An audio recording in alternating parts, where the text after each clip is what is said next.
Setelah buron selama 2 tahun lamanya karena penggelapan uang perusahaan tempatnya bekerja sebesar 157 juta rupiah lebih, AG warga Kelurahan Kayu Are, Kota Sekayu, Musi Banyuasin, akhirnya berhasil ditangkap anggota unit Reskrim Polsek Sekayu.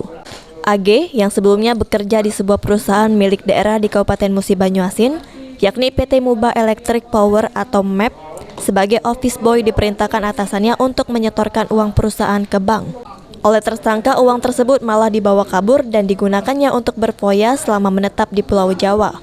Dan baru beberapa bulan lalu tersangka kembali lagi ke rumahnya di Sekayu. Mendapat informasi tersebut, polisi yang sudah mencari keberadaan AG akhirnya berhasil mengamankan tersangka AG di rumahnya tanpa banyak perlawanan. Lama sih Gus lari dari ini? Kurang lebih 2 tahun. 2 tahun. Kasus apa Gus? Penggelapan. Apa itu? Penggelapan duit. Duit apa, dari mana? Duit MEP. Berapa banyak? 157. 157. Itu diapakan uangnya?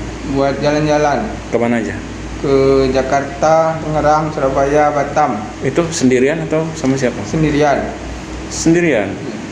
Duitnya untuk nggak dibagi dengan siapa? Ada teman udah meninggal. Oh, udah meninggal. Meninggal kenapa? Sakit. Oh, sakit. Itu duitnya dibeliin apa aja waktu jalan-jalan? Beli baju. Itu makan-makan, jalan-jalan. Kanit Reskrim Polsek Sekayu Ibtu Nopera 6 menjelaskan, kini AG sudah jalani penahanan di Polsek Sekayu untuk mempertanggungjawabkan perbuatannya. 372 KUHP tentang penggelapan dengan melarikan uang sebanyak lebih kurang 157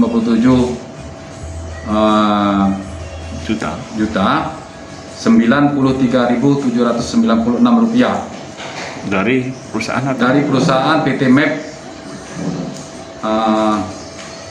yang pada saat itu pelapor sedang mengambil dari uang dari Bank BRI Cabang Sekayu. Oh, ini tahun berapa Bunda?